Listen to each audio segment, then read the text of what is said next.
Hello and welcome. I just thought I'd do a quick video on the PC that I've been building up over the last 6 months. Now this has cost me around about £3,500. It did take me a long time to save up for it, which is why it took around 6 months. I don't regret spending any of the money on this. I've been waiting a long time to get something like this now, and I just thought I'm really happy now to actually finally have it. Okay, but I just thought I'd go through the components quickly. So the motherboard is an X99 MSI Gaming Godlike motherboard.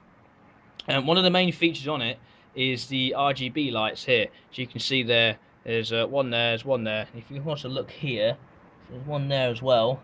And there's supposed to be one around there. You might be able to just make out that line there. You see? Now it's a bit of a flaw really, because one of the main things I bought for was the RGB lights, being quite sad that I am. And when you actually put your graphic cards in, you can barely see them, except for these ones here, which we'll have to do, I suppose. But nonetheless, so you can still certainly see the effect. I'm just going to flick it to rainbow, and you can see the different colours there. Let's hit apply. There we go. So now you can see the effects there of the rainbow effect. And it's quite nice. I like it. It makes me happy. Obviously, it's not going to be everybody's cup of tea. I get that. But for me, I enjoy it. Anyway, moving on. I'll just change this back to red. There you go. On red lights now. Okay. So moving on, the CPU I've got is an i75930k, and it's been cooled by the Corsair H80 all-in-one liquid cooler. It's a very good cooler. I've installed it on the top here. Now what I might do actually is probably remove this drive bay. It's kind of in the way actually. I'll probably just see if I can trim it out somehow. I'll see what I can do about that, because I'm never going to use a CD drive. I've got an external CD drive to use just so I've got that extra bit of space, but I'll probably try and get rid of it at some point. Moving on then to the two graphic cards. I've got two EVGA Titan X Hybrid with liquid coolers as well. I thought I'd go. You probably notice I've got a lot of all-in-one liquid coolers. That's mainly because I'm not really confident in actually building a custom liquid cooler system. And on top of that as well, I couldn't really be bothered to keep emptying the liquid out every 6 months. That's just me being idle. But I bought these cards mainly because I'm not just going to be using gaming for this computer. I'm also going to try and do video editing, as I'm doing now, for things for YouTube and lots of other tasks that I do. So I do use this as well for work, so it's not just a gaming, it is a multi-purpose computer. If I was going to use it for gaming, I would have gone for the 9880 Ti graphic cards, because they are much better value for money. But other than that, I thought, well, I need a little bit more, so that's why I've gone and bought these two Titan X's, which I'm very happy about having. They do come with just the one fan and the radiators, obviously, but just one fan. You don't get two of them like you do with this Corsair cooler. You get two fans with this one, but in this one you only get one. So what I've done is I've bought two Corsair static fans, and I've got basically doing a push and pull method, and the same with this as well, a nice push and pull method. Moving on then to the power supply, I've got a Corsair AX860i power supply, which is more than enough for the entire system. I know some people tend to maybe say you probably need about 1200 or 1000 watt just to power SLI. You really don't.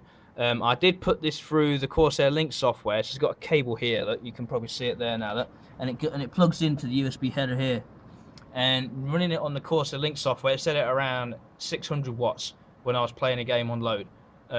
So that was quite surprisingly low. I thought it'd be about 700, but it was actually about 600 watts. But either way, I know I'm in the clear. Like I say, you don't need a ridiculous high-powered power supply just to do SLI. It's not that bad, unless of course you're probably doing ATI. I know their cards are quite high power consumption, so it does always depend what card it is you're using and what's in your system. But for this system, this power supply is more than enough. Moving on then, I've got two SSDs here, two 240s. They're actually, what I've done is I've linked them together in Windows, so they're making one whole 480 gig hard drive, which is what all my games go on. This here is just a mechanical drive here, so 1 terabyte. It's just basically got all my other bits of backups and everything else that's on it. My boot drive, which you can't see, is actually underneath this card. It's another SSD card, and it's on an M2 slot. The new style slots on that with Windows 10 installed onto it. Okay, it's supposed to be a lot faster. Have I really noticed how much more quicker it is? To be honest, I haven't really noticed a lot at all. The only difference I have seen is when you unzip a file. When I was extracting a file, it just went from 0 to 100 at the click of a finger. That's about the only noticeable difference I have seen so far. If anyone else has seen any other differences with them, do please put in the comment below. I wouldn't mind knowing what other benefits you get with these SSDs. For the cooling side, I've gone for I've got two intake fans here. and 2 intake fans there, or intake exhaust fans there as well. I am thinking about putting one more at the bottom here. See if I can get another intake fan in there. As you can see, it is getting quite full. So you can see it's getting quite full as it is. So I'm just going to go for maybe one more here, or may even move this radiator and put this down here, so I can have another intake fan there and maybe one there. So I'll have plenty of fresh air coming into the computer to give it a good cool. Okay. That is pretty much it, really. And also, I've got these red cables as well. These are separate. You don't get these with this power supply. You have to buy these separately. You do get black coloured ones, but I thought I'd go for the red ones just to try and keep it with the nice red, black and red theme I've got going on. Okay, guys. So that is everything, really. There's nothing very much more to say, other than the fact that it is in a Corsair 780T case. It's a nice big case. So I'm quite happy with it.